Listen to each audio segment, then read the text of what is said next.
Dari Utsman ibn Affan berkata, aku mendengar Nabi SAW bersabda, sesiapa yang membaca Bismillahilladzi la yadurru ma'asmihi syai'un fil ardi wa la fis sama' wa huwa as-sami'ul alim, yang bermaksud dengan nama Allah yang dengan namanya tidak ada sesuatu pun yang dapat memberikan kemudaratan di bumi maupun di langit.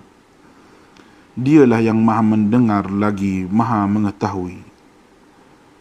Sebanyak 3 kali, maka dia tidak akan ditimpa bala yang datang secara tiba-tiba sehingga subuh. Dan barang siapa yang membacanya ketika subuh sebanyak 3 kali, maka dia tidak akan ditimpa bala secara tiba-tiba sehingga petang, iaitu malam.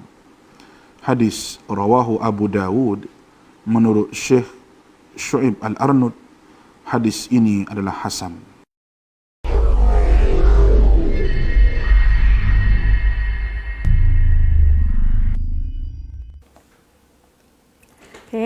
Assalamualaikum warahmatullahi wabarakatuh. Saya Cikgu Aimin Wajal binti Muhammad Razi daripada SMK Arau akan berkongsi dengan para pelajar subjek perniagaan SPM untuk tahun ini. Sebelum itu saya ingin berterima kasih kepada pihak MAID, JPN dan juga JAIZ kerana sudi untuk menjemput saya sebagai guru untuk mata pelajaran ini. Anak-anak semua, sekarang kita boleh terus kepada tajuk kita hari ini. Hari ini cikgu nak buat tajuk tingkatan 4. Sebab apa? Sekarang cikgu tahu kamu semua tengah sibuk dengan kertas 3 perniagaan. Tapi tak apa, kamu boleh buat kertas 3 bersama guru-guru kamu. Mohonlah, mintalah kepada guru-guru kamu untuk bantu kamu menyelesaikan kertas 3. Macam biasa, hari ini untuk kamu, cikgu nak refresh balik tajuk tingkatan 4, iaitu bab 1, tujuan perniagaan dan pemilikan perniagaan. Sebelum tu, apa yang berbeza daripada bulan puasa tahun lepas dengan bulan puasa tahun ni? Kalau tahun lepas, kita masing-masing petang pukul 5 dah sibuk dah nak pergi bazar Ramadan kan. Tahun ni dah tak ada bazar Ramadan, tapi kita ada sejenis bentuk perniagaan yang baru, iaitu kita ada bazar Ramadan online, di mana kamu tak perlu pun pergi. Kamu order dan hanya peniaga akan COD ataupun hantar kepada kamu. Kita pergi kepada subtopik yang pertama. Tujuan perniagaan. Dalam subtopik ini ada 4 subtopik kecil yang kamu perlu tahu. Yang pertama, definisi perniagaan. Kedua, konsep asas perniagaan. Ketiga, aktiviti perniagaan. Dan yang terakhir, jenis perniagaan ataupun jenis organisasi. Kita pergi yang pertama. Apa dia definisi perniagaan? Aktiviti yang melibatkan urus niaga jual beli. Kalau tak ada jual, tak ada lah orang beli. Jual beli apa? Barang dan perkhidmatan. Antara siapa? Penjual dan pembeli. Pasal apa kita berniaga? Untuk mendapat keuntungan dan juga kita nak penuhi keperluan dan kehendak pengguna yang lain. Mesti heran, pasal apa yang ada merah, hitam? Kalau kamu ingat semula, perkataan yang berwarna merah adalah bersama dengan satu lagi subtopik kecil dalam tajuk ini. Iaitu konsep asas perniagaan. Dalam konsep asas perniagaan, kalau kamu tengok ada 6. Yang pertama, memuaskan kehendak dan keperluan pengguna. Apa dia? Kita nak berniaga, kita kena tahu apa yang orang nak, apa yang orang perlukan. Kita tak boleh, saya nak yang ni, saya nak jual yang ni saja, tapi tak ada orang beli. Buat apa? itu akan merugikan kamu. Okey, yang kedua melibatkan pertukaran nilai. Apa dia pertukaran nilai? Bila kita beli barang, kita perlu bayar, iaitu wang. Barang kita tukarkan dengan wang. Yang ketiga, keuntungan perniagaan. Dalam perniagaan, kamu mesti perlu ada keuntungan. Sebab apa? Sebab kamu nak menanggung kos-kos yang telah kamu keluarkan supaya kamu dapat menggunakan keuntungan tersebut untuk membesarkan perniagaan kamu. Cikgu, macam mana nak kira untung? Macam mana kamu nak kira untung? Hasil jualan perniagaan kamu tolak dengan kos yang terlibat. So, kamu dapatlah keuntungan. Kamu nak jual apa? Ada dua jenis yang kamu boleh jual. Iaitu yang pertama barang dan yang kedua perkhidmatan. Apa dia yang barang? Barang adalah sesuatu yang nyata. Yang kamu boleh pegang, kamu boleh sentuh. Apa dia perkhidmatan? Perkhidmatan adalah kita untuk penuhi kesesaan pengguna. Contoh spa. Contoh pensyarah. Kamu bayar yuran DIPT untuk pensyarah kamu mengajar kamu. Okey, melibatkan siapa? Penjual dan pembeli. Orang yang menjual, orang yang menawarkan barang. Manakala pembeli, orang yang memerlukan barang tersebut. Okey, dan yang terakhir adalah kontrak perniagaan. Apa dia kontrak perniagaan? Dalam urus niaga perniagaan, kamu mesti ada dokumen ataupun kontrak ataupun perjanjian dalam perniagaan. Untuk apa? Untuk mengelakkan daripada kamu ditipu. Kalau kamu tengok, definisi perniagaan dan konsep asas perniagaan, ada beberapa huraian yang sama. Yang pertama, memuaskan kehendak dan keperluan pengguna. Keuntungan perniagaan di mana dalam definisi untuk mendapat keuntungan, barang dan perkhidmatan, penjual dan pembeli. Okay, bagi pelajar yang lemah, susahlah cikgu nak ingat. Tak apa, jangan bimbang. Kalau kamu boleh hafal maksud perniagaan, kamu juga boleh senaraikan konsep asas perniagaan. Jangan bimbang. Maka penuh. Tentulah kalau kamu boleh hafal maksud perniagaan penuh, tapi kamu tak boleh dapat markah penuh untuk konsep asas perniagaan. Sebab ada isi-isi dalam konsep asas perniagaan tidak ada dalam maksud perniagaan. Okey, apa dia aktiviti perniagaan? Kamu kena ingat jenis perniagaan, aktiviti perniagaan, dua item yang berbeza. Selalunya pelajar selalu membuat kesilapan. Jenis perniagaan, aktiviti berasaskan barang, aktiviti berasaskan perkhidmatan. Itu salah. Itu adalah aktiviti perniagaan.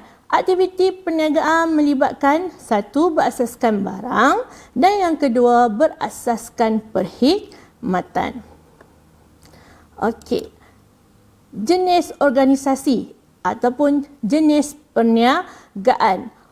Dalam topik ini ada dua jenis. Bila kita nak buka perniagaan, ada dua jenis. Yang pertama, organisasi bermotifkan untung ataupun singkatannya kita boleh kata OBU. Yang kedua, organisasi bukan bermotifkan untung ataupun singkatannya OBBU. Apa dia cikgu OBU, OBBU? Tetapi kamu kena ingat dalam soalan untuk kamu jawab dalam peperiksaan sebenar, kamu tidak boleh menulis secara kamu buat OBU, hanya tulis huruf saja ataupun kamu singkatan, tidak boleh. Okey, kamu perlu menyatakan penuh. Kamu perlu tulis dengan ayat yang penuh. Kalau tidak, pemeriksa tak akan memberi markah kepada jawapan kamu. Okey, kita tengok dulu yang pertama, organisasi bermotifkan untung. Aktiviti pengeluaran dan penjualan barang dan perkhidmatan. Okay. Melibatkan ada berlakunya aktiviti jual beli. Untuk apa? Mestilah untuk mendapat keuntungan. Contoh organisasi bermotifkan untung seperti kedai menjual kasut, restoran, okay, ataupun penghantar makanan, ataupun sekarang ni popular dengan runner kan. Kalau kat polis ni, mai abang nak beli apa, runner akan tolong beli kat kamu dan hantar kepada kamu. Sebab apa? Dia tak mengeluarkan barang, tapi dia beri kamu perkhidmatan. Okey, jenis organisasi yang kedua adalah organisasi bukan bermotifkan untung ataupun OBBU. Sebab apa OBBU ni ditubuhkan? Membantu golongan yang kurang berkemampuan. Contoh, orang tua yang tak ada tempat tinggal. Sebab itulah wujudnya rumah orang-orang tua. Orang tua yang sakit kronik, anak-anak tak boleh nak jaga, sibuk.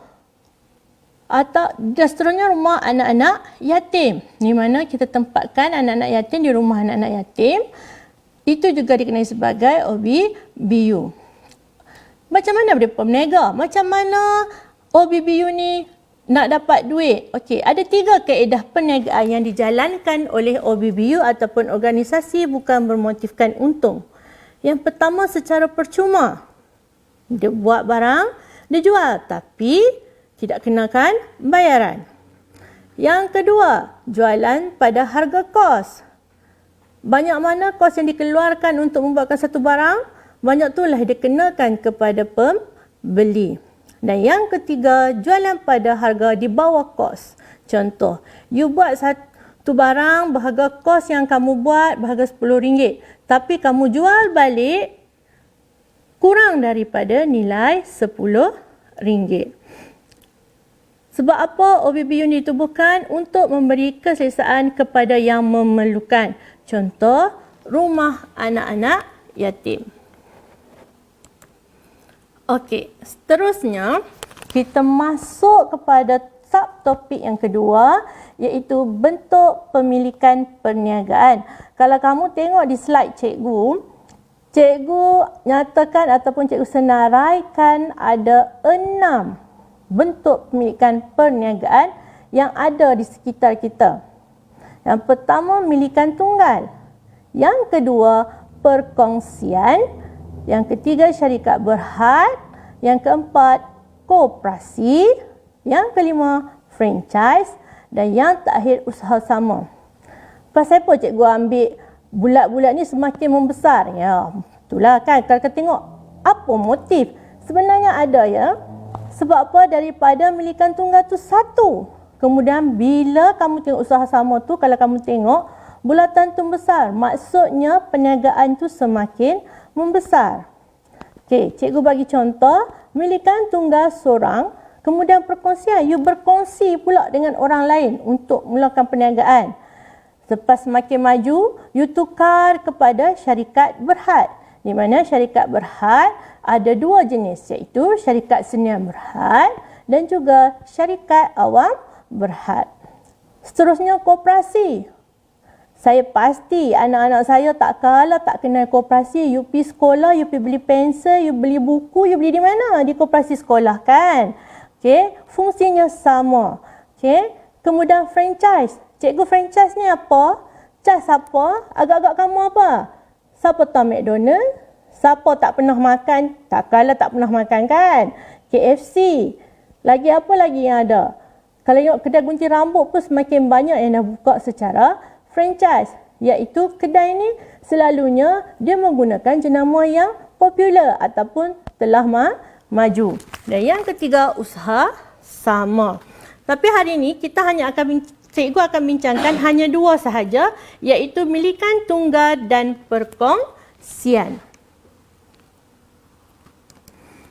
Okey, kita tengok milikan tunggal. Untuk memudahkan kamu ingat, kamu tengok perkataan belakang tunggal. Anak tunggal. Kalau kita kata anak tunggal, berapa orang anak yang ada? Seorang. So, maksud milikan tunggal, hanya ada seorang pemilik sahaja. Sumber pembiayaan. Simpanan sendiri. Pinjam daripada saudara mara. Ataupun daripada agensi kerajaan dan institusi kewangan yang lain. Ada kelebihan dan kekurangan sekiranya kamu buka perniagaan kamu secara milikan tunggal. Kita tengok dari segi kelebihan. Yang pertama, mudah ditubuhkan. Sebab apa? Sebab you hanya seorang sahaja. Kamu adalah pemilik. Kamu tidak perlu ambil pendapat orang lain. Modal yang kecil. You tak perlu buka perniagaan yang besar. Yang ketiga, bebas mentadbir ataupun membuat keputusan. You adalah seorang yang berhak buat keputusan you sendiri. Tidak perlu pendapat orang lain. Tidak perlu campur tangan daripada orang lain. Keuntungan dikenakan cukai pendapatan individu saja ataupun lebih mudah keuntungan you ambil semua. Kamu kaut ke semua. Kamu tak perlu kongsi dengan orang lain. Okey. Tapi di sebalik kelebihan, mestilah ada kekurangan. Yang pertama, sukar berkembang. Macam mana kamu nak berkembang? Sebab modal kamu adalah terlalu kecil. So, kamu tak boleh berkembang untuk menjadikan perniagaan kamu lebih besar. Kemudian, kamu menanggung liability yang tidak terhad. Kalau yang pertama kali tengok, apa dia liability, cikgu? Liability itu apa? Liability adalah hutang perniagaan. Apa maksud tidak terhad? Bila kamu seorang, kamu nak buat hutang banyak mana pun terpulang pada kamu. Tak ada orang nak marah kamu ke? Tak ada orang nak campur tangan? Tak ada. Okey. Kemudian, tiada pengkhususan. Disebabkan kamu hanya seorang, kamu tidak boleh membahagikan tugas kamu kepada orang lain. Kamu buat semua kerja. Contoh, kamu buat dari segi pentadbiran, kewangan, hanya kamu seorang sahaja. Kemudian perniagaan mungkin tidak berterusan. Andai kata mungkin umur tak panjang, kamu jatuh muflis, perniagaan kamu tidak ada yang akan sambung. Okey. Macam mana kita nak daftar untuk perniagaan milikan tunggal? Pertama sekali, kamu perlu mengisi borang carian nama. Kena ingat, nama perniagaan kamu tidak boleh sama dengan nama perniagaan yang telah sedia ada. Yang kedua, kamu perlu mengisi borang A dan menghantar borang tersebut kepada pendaftar syarikat Suruhanjaya Syarikat Malaysia ataupun SSM. Kemudian kamu perlu membuat pembayaran RM30 jika kamu menggunakan nama kamu sendiri dan RM60 jika kamu menggunakan nama trend. Dan yang terakhir, mendapatkan borang, silap tadi itu, borang D iaitu CJ Perakuan Pendaftaran Perniagaan. Ini adalah untuk mendaftar syarikat. Kamu juga perlu mendaftar kepada Majlis Pembandaran Tempatan. Okay, untuk mendapat lesen berniaga. Okey. Kita pergi bentuk milikan perniagaan yang kedua, iaitu perkongsian. Okay, apa maksud perkongsian? You share, you kongsi, mestilah lebih daripada seorang. Iaitu kerjasama antara dua atau lebih individu bagi menjalankan perniagaan. Sumber pembiayaan ataupun sumber modal you daripada rakan kongsi. Undang-Undang Penubuhan tertakluk kepada Akta Perkongsian 1961. Ciri-ciri bagi bentuk milikan perkongsian, kalau perkongsian secara umum, bilangan 2 hingga 20 orang, tapi bagi perkongsian perniagaan berbentuk profesional seperti peguam, akaunten, jumlah rakan kongsi 2 sehingga 50 orang dan tertakluk di bawah Akta Pendaftaran Perniagaan 1956, Pindaan 1978. Okey. Maklumat yang cikgu kongsikan dengan kamu ni adalah dari segi secara besar, ya. Bukan dari segi cikgu akan pergi secara khusus. Okey, ini adalah jenis-jenis dan liability rakan kongsi. Kalau kamu tengok di sini, saya senaraikan ada 5 jenis rakan kongsi. Yang pertama, rakan kongsi berhad. Apa rakan kongsi berhad? Liability-nya terhad, maksudnya tanggungannya terhad mengikut jumlah modal yang dilaburkan sahaja. Tiada kuasa pengurusan, maksudnya dia tidak boleh campur tangan dalam urusan pentadbiran perniagaan. Tetapi rakan kongsi ini dibenarkan untuk memeriksa rekod dan akaun perniagaan. Jenis yang kedua adalah rakan kongsi lelap. Liability-nya tidak terhad. Maksudnya dia boleh buat hutang banyak mana yang dia nak. tetapi dia tidak aktif dalam pengurusan dan dia hanya menyumbangkan modal sahaja. Yang ketiga, rakan kongsi biasa. Liabilitinya tidak terhad, berhak untuk menguruskan perniagaan. Manakala rakan kongsi aktif, liabiliti yang ditanggung juga tidak terhad, tetapi dia aktif dalam pengurusan perniagaan dan dia dibayar gaji secara bulanan. Dan kamu kena ingat, gaji dan untung adalah dua benda yang berbeza. Sekiranya rakan kongsi tersebut menguruskan perniagaan tersebut, dia berhak dibayar gaji secara bulanan. Dan yang terakhir, rakan kongsi nominal ataupun namaan. Kalau kamu tengok dalam kurungan namaan, maksudnya kita hanya guna nama dia saja sebagai rakan kongsi. Tapi dia tidak mengeluarkan modal, tapi dia menanggung liability yang tidak terhad. Okey, ini adalah bilangan rakan kongsi bagi 3 jenis perkongsian. Kalau kamu tengok perkongsian biasa, 2 hingga 20 orang. Perkongsian berhad, 2 hingga 50 orang. Perkongsian liability terhad, 2 hingga tiada had. Maksudnya dia tak ada had maksimum. Okey, apa dia perkongsian liability terhad? Ada 3 ciri-ciri. Yang pertama, entiti berasingan. Apa maksud entiti berasingan? Maksud entiti berasingan, kamu dan juga perniagaan adalah dua benda yang berbeza. Maksudnya sekiranya syarikat kamu muflis, harta persendirian kamu tak akan diambil ataupun tidak akan diganggu. Kemudian liability terhad, tanggungan hutang juga adalah terhad. Maksudnya kamu tak boleh buat hutang ikut suka hati kamu. Hayat berterusan. Sekiranya salah seorang rakan kongsi kamu meninggal ataupun muflis, perniagaan masih lagi boleh diteruskan. Okey. Kelebihan bagi perkongsian liability terhad, yang pertama, entiti berasingan, macam mana yang cikgu terangkan tadi. Flexibility dalam perniagaan, maksudnya kamu boleh fleksibel untuk membuat keputusan dalam perniagaan kamu. Liability kamu terhad, tanggungan kamu terhad. Kemudian penjimatan kos. Sebab apa? Tidak perlu mengikut syarat-syarat yang ketat. Okey. Kita tengok kelebihan dan kekurangan perkongsian. Yang pertama, modal lebih besar. Sebab apa? Modal disumbangkan oleh rakan kongsi, mudah ditubuhkan, tidak perlu mengikut syarat yang ketat ataupun peraturan. Kamu dapat berkongsi kepakaran dari segi apa? Pengetahuan, pengalaman.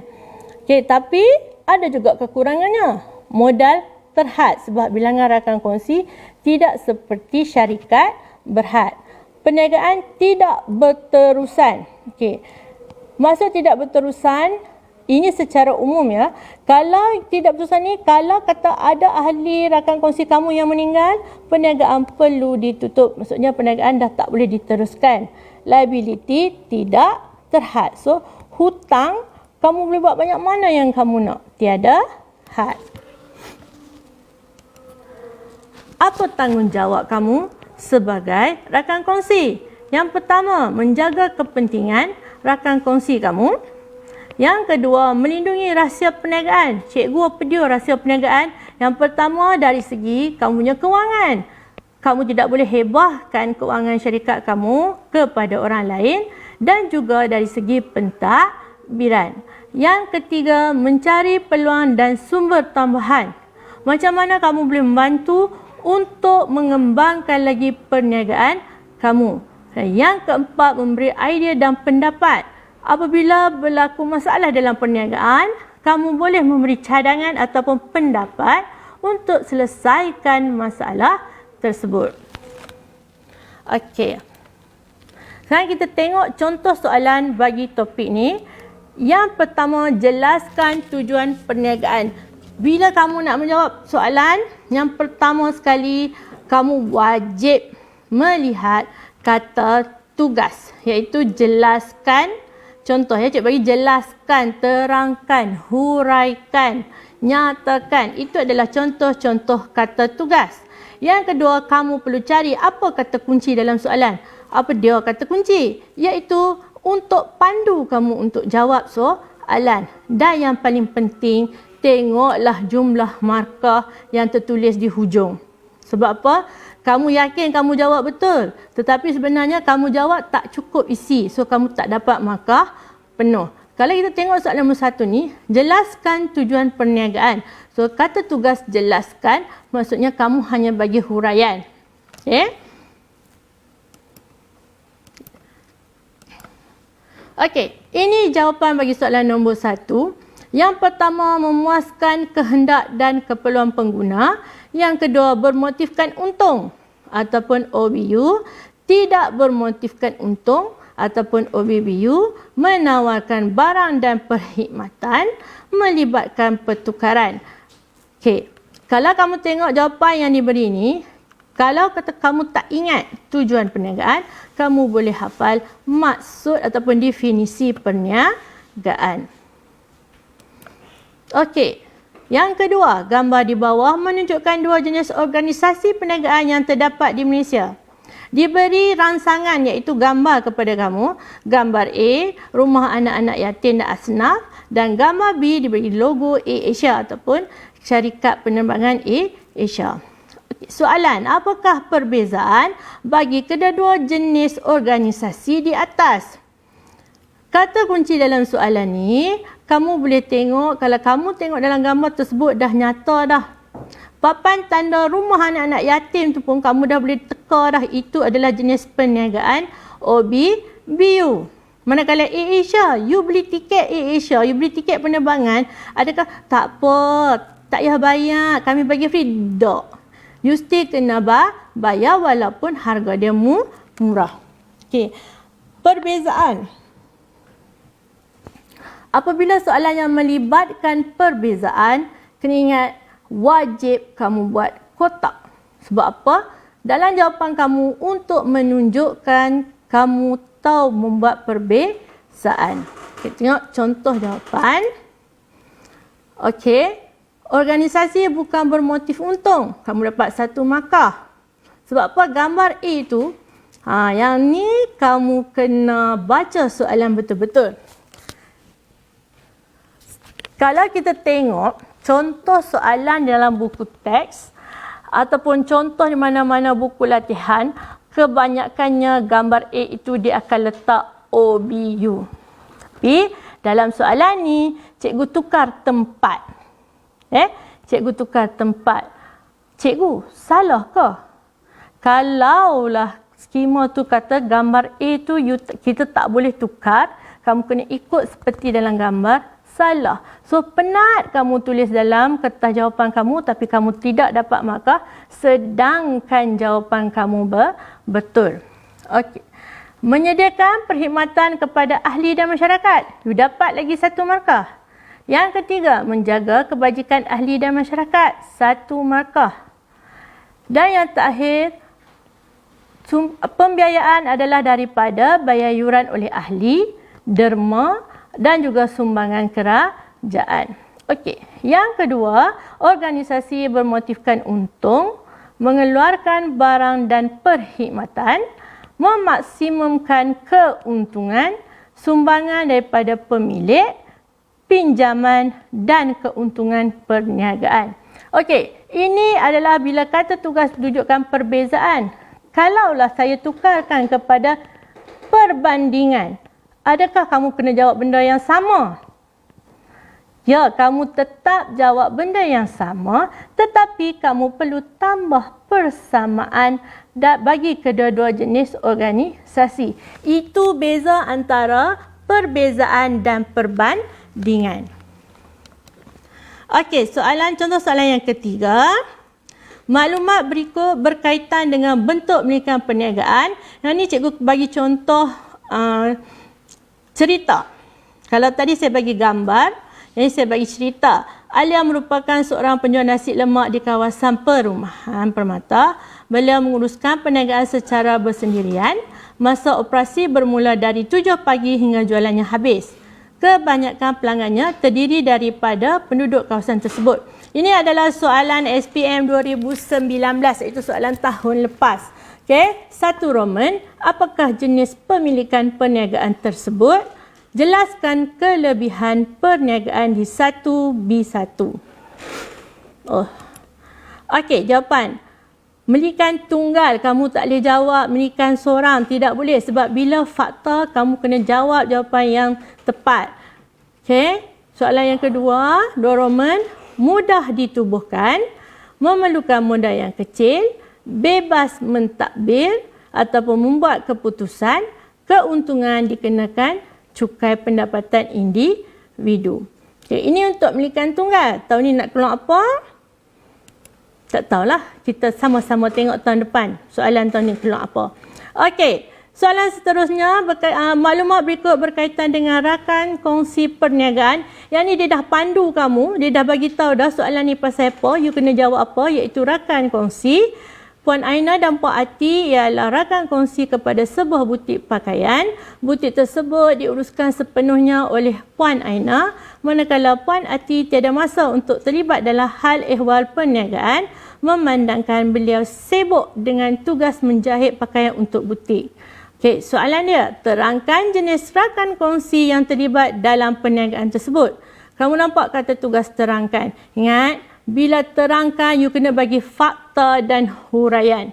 Wajib. Dan tengok markah di hujung, genap 4 markah. Okey. Ini adalah contoh jawapan. Fakta yang pertama, rakan kongsi aktif iaitu Puan Aina. Huraian, aktif dalam pengurusan, dibayar gaji dan menanggung liability tidak terhad. Manakala Puan Ati adalah rakan kongsi lelak, tidak aktif dalam pengurusan, hanya menyumbang modal, menanggung liability tidak terhad. Kalau kamu tengok jawapan yang cikgu bagi, ada satu huraian yang kamu boleh ambil daripada petikan, iaitu aktif dalam pengurusan dan tidak aktif dalam pengurusan. Cikgu salin balik boleh tak? Kalau you salin bulat-bulat, tidak boleh. Tapi kena ingat, kalau diberi rangsangan, maksudnya rangsangan tu kena berfungsi. Maksud berfungsi, ada jawapan dalam tu. Kena cari. Okey. Setakat ni dulu slot kita pada hari ini. Sekian, terima kasih. Selamat berpuasa. Stay at home. Kita jaga kita. Selamat belajar. Sekian, terima kasih. Assalamualaikum warahmatullahi wabarakatuh.